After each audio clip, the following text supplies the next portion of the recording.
ગીર સોમનાથના વેરાવળના સૌની ગામમાં વરસી રહેલા સતત વરસાદ બાદ મનમોહક નજારા સામે આવ્યા છે। વેરાવળના સૌની ગામે આવેલા ખોડિયાર મંદિર નજીકનો પ્રસિદ્ધ ગાગડિયા ધોધ ભારે વરસાદ બાદ ફરીથી સજીવન બન્યો છે। ગીર પંથકમાં સતત વરસી રહેલા સારા એવા વરસાદના કારણે ધોધમાં પાણીનો ધસમસતો પ્રવાહ જોવા મળી રહ્યો છે। ધોધની ગર્જના અને છાંટા સાથેનો આ નજારો કુદરતનો અદ્ભુત ઉપહાર લાગી રહ્યો છે। આ કુદરતી સૌંદર્યને માણવા માટે મોટી સંખ્યામાં સ્થાનિક લોકો સાથે પ્રવાસીઓ હાલ અહીં ઉમટી રહ્યા છે।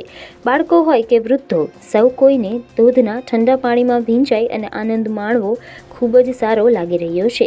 ગાગડિયા ધોધ વરસાદી મોસમમાં પર્યટકો માટેનું એક મુખ્ય આકર્ષણનું કેન્દ્ર બની ગયો છે અને વરસાદના આકાશી દ્રશ્યો સાથે ધોધનું રૂપાળું સૌંદર્ય કેમેરામાં કેદ કરવા માટે અહીં મોટી સંખ્યામાં સહેલાણીઓ આવી રહ્યા છે।